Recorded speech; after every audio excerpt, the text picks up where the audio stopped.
Study IQ IAS, अब तैयारी हुई अफोर्डेबल।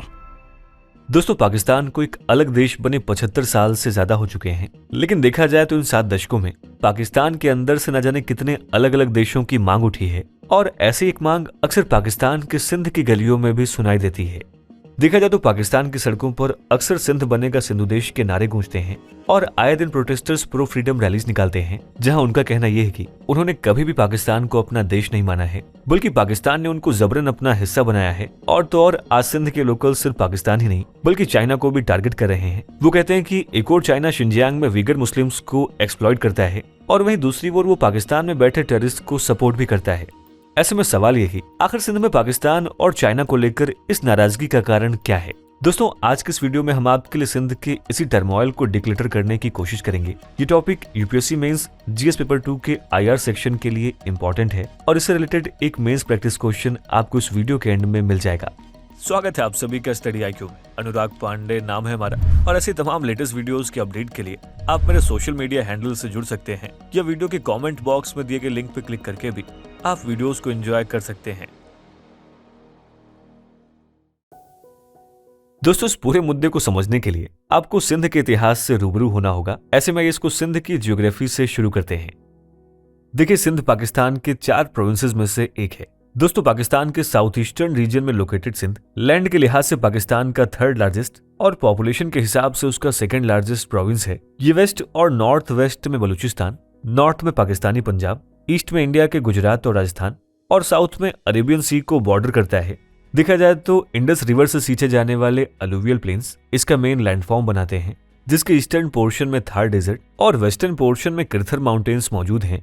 दोस्तों, इंडस रिवर को सिंधु भी कहा जाता है और इसी के नाम पर सिंध का नाम पड़ा है। देखिए, कुछ सोर्सेस के मुताबिक सिंध का सबसे पहला मेंशन महाभारत में देखने को मिलता है, जब सिंध के आर्यन किंग जयद्रथ ने भगवान श्री कृष्ण के साथ युद्ध किया। इस रीजन की सबसे बड़ी खासियत यह है कि ये इंडस वैली सिविलाइजेशन का एपिसेंटर रहा है और यही वजह है कि सिंधीज खुद को दुनिया की one of the oldest civilization यानी इंडस वैली सिविलाइजेशन के नेटिव्स का डिसेंडेंट्स बताते हैं।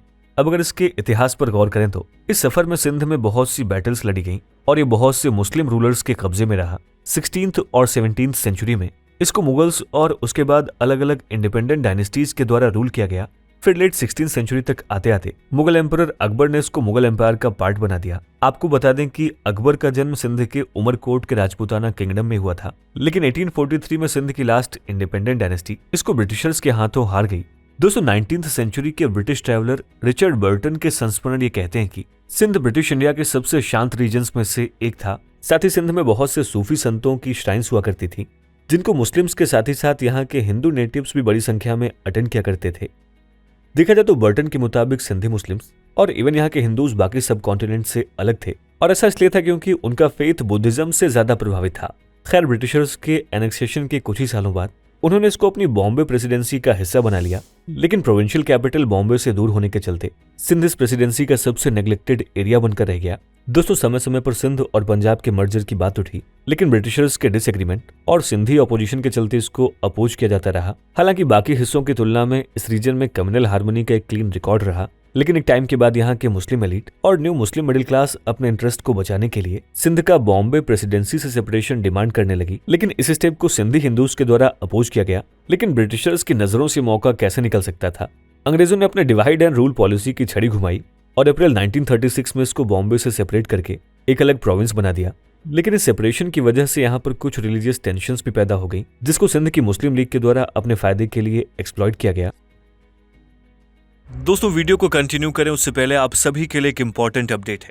दोस्तों, प्रीलिम्स को यूपीएससी की परीक्षा का आयरन गेट माना जाता है। इस एग्जाम का सिलेक्शन रेट 1% से भी कम है। इसी मुश्किल को समझते हुए स्टडी IQ आपके लिए लाया है SIP प्लस यानी success in prelims plus program, जिसके अंतर्गत मात्र 90 दिनों में आप प्रीलिम्स के आयरन गेट को क्रॉस करने में सक्षम हो जाएंगे, क्योंकि इस प्रोग्राम में आपको भारत की सबसे बेहतरीन फैकल्टीज से 200+ आवर्स की लाइव रिवीजन क्लासेस मिलेंगी और इन लेक्चर्स के बाद आपको रिवीजन बुकलेट्स भी मिलेंगी, जिससे आप स्टैटिक और करंट कंटेंट को रिवाइज कर पाएंगे। साथ ही इसमें CSAT की workshops, UPSC UPSC simulator test और ऑल इंडिया ओपन टेस्ट भी शामिल हैं। साथ ही कोर्स में सभी एनसीईआरटीज और स्टैंडर्ड टेक्स्ट बुक्स को भी कवर किया जाएगा। दोस्तों, अगर अभी आप इस कोर्स को ज्वाइन करते हैं and an live coupon code का इस्तेमाल करते हैं तो इस कोर्स को मात्र 7,499 के सुपर डिस्काउंटेड प्राइस में एक्सेस कर सकते हैं। इस कोर्स से रिलेटेड सभी इंपॉर्टेंट लिंक्स आपको पिन कमेंट और डिस्क्रिप्शन बॉक्स में मिल जाएंगे। तो आइए वीडियो को कंटिन्यू करते हैं। साथ ही सेपरेशन ने इवेंचुअली सिंधी मुस्लिम नेशनलिस्ट को पाकिस्तान के फॉर्मेशन को सपोर्ट करने के लिए ट्रिगर किया। इसके बाद 1947 में इस सब कॉन्टिनेंट पर एक बेहद अनफॉर्चुनेट इवेंट ने दस्तक दी। हालांकि पंजाब और बंगाल की तरह वो इंटेंस ब्लडशेड और वायलेंस सिंध के बंटवारे का हिस्सा नहीं बना। दरअसल ऐसा इसलिए हुआ क्योंकि यहाँ पर कई सदियों से रिलीजियस टॉलरेंस, प्लूरलिज्म और हार्मनी की वैल्यूज अपनी जड़ें मजबूत कर चुकी थी और साथ ही पार्टीशन के बाद सिंध का मैक्सिमम हिस्सा पाकिस्तान में था, यानी वो बाकी रीजन्स की तरह दो देशों के बीच एब्रप्टली डिवाइड नहीं हुआ। लेकिन असल में चीजें इतनी भी आसान नहीं थी। दोस्तों, सिंध देश के बीच इसी पार्टीशन में बोए जा चुके थे और आइए भी समझते हैं कि वो कैसे। असल में सिंध का बंटवारा टेरिटरी का बंटवारा नहीं था, बल्कि डेमोग्राफी का बंटवारा था। इसके तहत सिंध की non Muslim population India I, जबकि भारत के मुस्लिम रेफ्यूजीज अर्बन सिंध में जा बसे। दोस्तों, इन रेफ्यूजीज को मुहाजिर कहा गया। उर्दू स्पीकिंग मुहाजिर्स आम सिंधी से ज्यादा पढ़े लिखे और अमीर होने के चलते गवर्नमेंट जॉब्स एंड बिजनेसेस में डोमिनेट करने लगे। इसी के चलते उन्होंने बाकी सिंधीज को कंपटीशन से बाहर कर दिया। जल्दी ये उर्दू स्पीकिंग मुहाजिर और पंजाबीज पाकिस्तान के पॉलिटिकल एंड ब्यूरोक्रेटिक डोमेन्स को डोमिनेट करने लगे। इससे अर्बन सेंटर्ड मुहाजिर्स को प्रेफरेंशियल ट्रीटमेंट मिलने लगा और रूरल सिंधीज और भी पिछड़ गए। देखा जाए तो सिंधी सोसाइटी में डिविजन्स बढ़ने लगे और उनके रिसोर्सेज मुहाजिर्स और पंजाबी एक्सप्लॉइट करने लगे।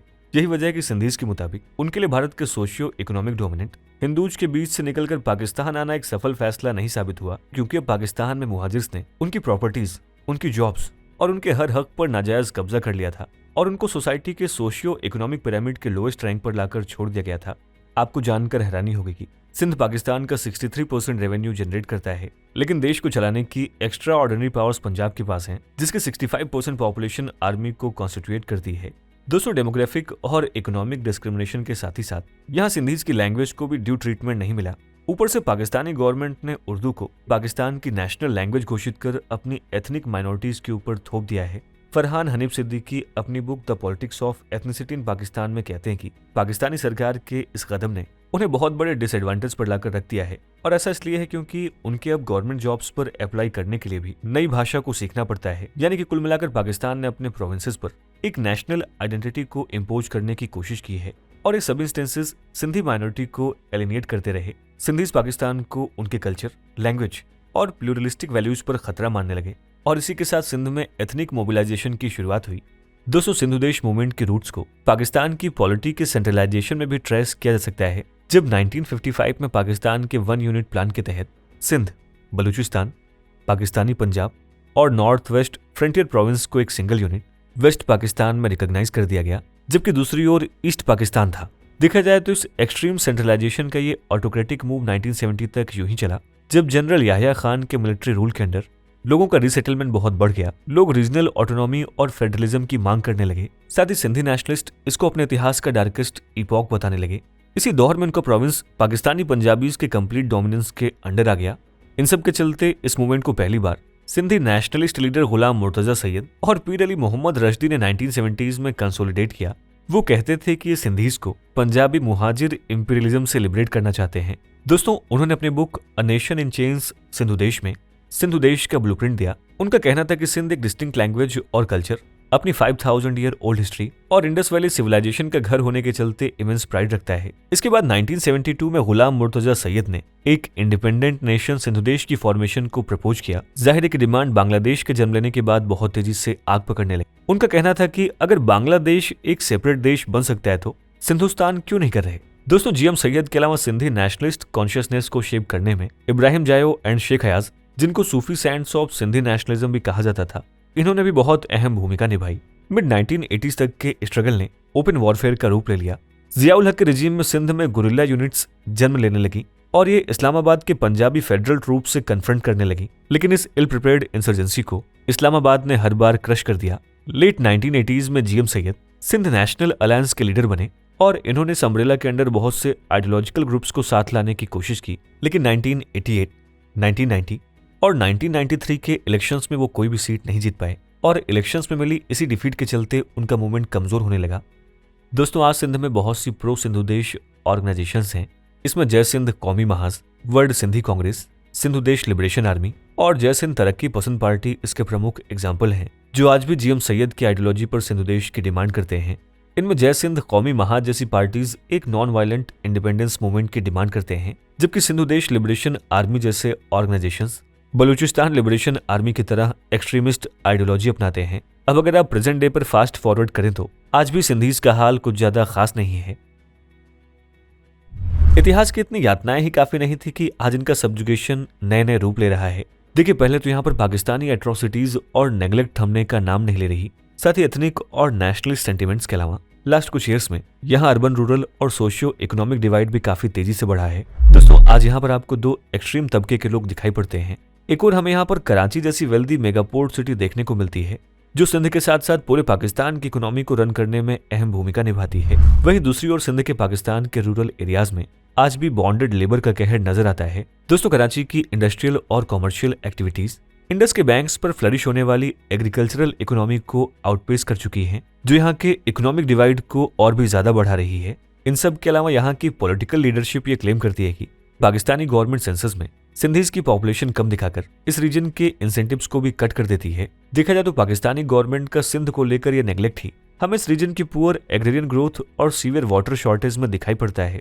सिंध में एनफ रिसोर्सेज और पोटेंशियल होने के बाद भी उसका क्रॉप यील्ड लगातार घटता जा रहा है। दरअसल ऐसा इसलिए है क्योंकि यहाँ सेंटर ने एनफ स्टोरेज कैपेसिटीज डेवलप नहीं की हैं। इसके अलावा एक लोअर रिपेरियन रीजन होने के नाते ये रीजन सीवियर वाटर शॉर्टेज का भी शिकार है, जिसके चलते यहाँ हर साल कॉटन और पैडी के यील्ड्स इफेक्ट होते हैं। लेकिन वहीं दूसरी ओर सिंध के लिए रिलीज हुए वाटर से पंजाब के रिवराइन एरियाज में 50,000 एकर्स ऑफ लैंड इरिगेट किया जाता है। दोस्तों सिंध और पंजाब प्रोविंस के members Indus river system authority में वाटर डिस्ट्रीब्यूशन को लेकर एक टग ऑफ वॉर में उलझे रहते हैं।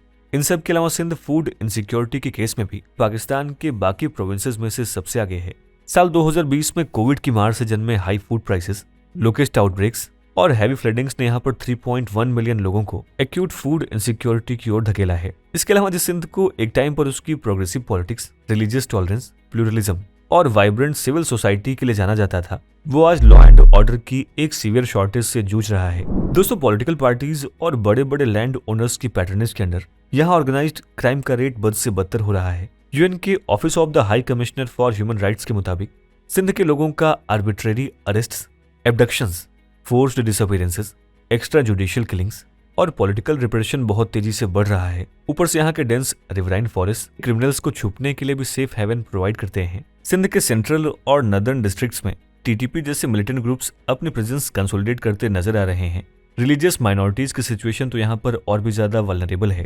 दोस्तों इंटरनेशनल दलित सोलिडारिटी नेटवर्क के मुताबिक पाकिस्तान की सो कॉल्ड अनटचेबल और शेड्यूल्ड कास्ट में मुख्य तौर पर सिंधी रीजन में रहने वाले हिंदूज आते हैं। दलित्स एंड हिंदू सिंध के फार्म्स और ईंट के भट्ठों में बॉन्डेड लेबर का काम करते हैं और अपने ओनर्स के एक्सट्रीम एक्सप्लॉयटेशन का शिकार होते हैं।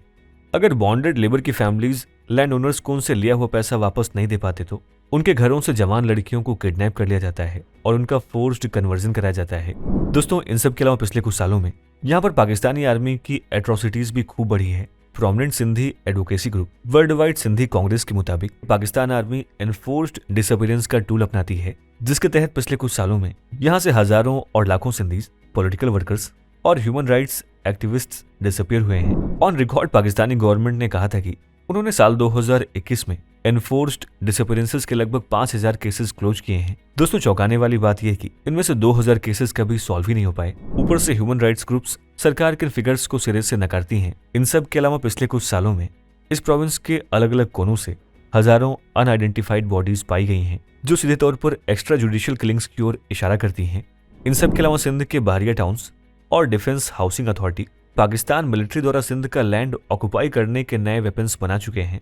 असल में पाकिस्तानी आर्मी यहाँ के लोकल्स को टेररिज्म, रिसोर्सेज एक्सप्लोरेशन या बाकी फेक चार्जेस पर अरेस्ट करती हैं और उनका इतना टॉर्चर करती हैं कि वो फोर्स्ड माइग्रेशन के लिए मजबूर हो जाते हैं। दोस्तों पुलिस किसी भी टाइम पर लोकल्स के घरों पर रेड करती है, उनके सामान और घर के लोगों को डिटेन करके ले जाती है और फिर महीनों महीनों तक लोगों का कोई भी पता नहीं चलता।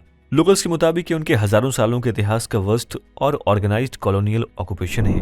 वो कहते हैं कि पाकिस्तानी आर्मी उनके सभी रिसोर्सेज जैसे कि गैस, ऑयल, कोल, वाटर, आइलैंड्स, लैंड्स और यहाँ तक कि जॉब्स पर भी कब्जा करना चाहती है। साथ ही विलेजर्स को उनका लैंड बहुत कम कीमत पर सेल करने के लिए मजबूर किया जाता है और तो और इस लैंड को फिर 2757% ज्यादा प्राइस पर इसे लैंड डेवलपर्स को बेच दिया जाता है। दोस्तों, इन एक्वायर्ड लैंड्स का मेजर पोर्शन चाइना को गिफ्ट करने के लिए इस्तेमाल होता है। GSFM के लीडर जफर साहितो केडे के मुताबिक चाइना को उनकी नेचुरल रिसोर्सेज, इंडस्ट्री और फार्म लैंड्स को एक्सप्लॉइट करने की खुली आजादी दी गई है। एग्जाम्पल के लिए अब से कुछ टाइम पहले पाकिस्तानी प्रेसिडेंट आरिफ अलवी ने आइलैंड डेवलपमेंट ऑर्डिनेंस पास किया।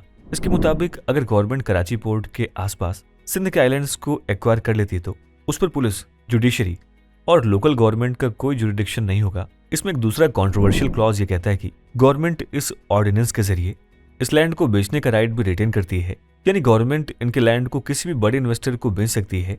और दोस्तों, ये बात हम सब जानते हैं कि पाकिस्तान के लिए बिग इन्वेस्टर चाइना ही है।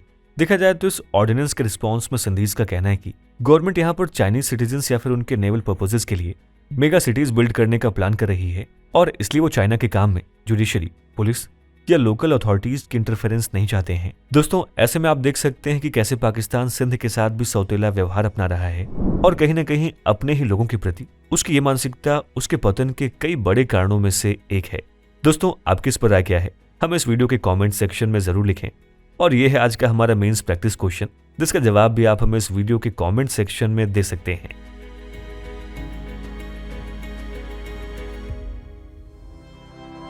स्टडी IQ IAS, अब तैयारी हुई अफोर्डेबल।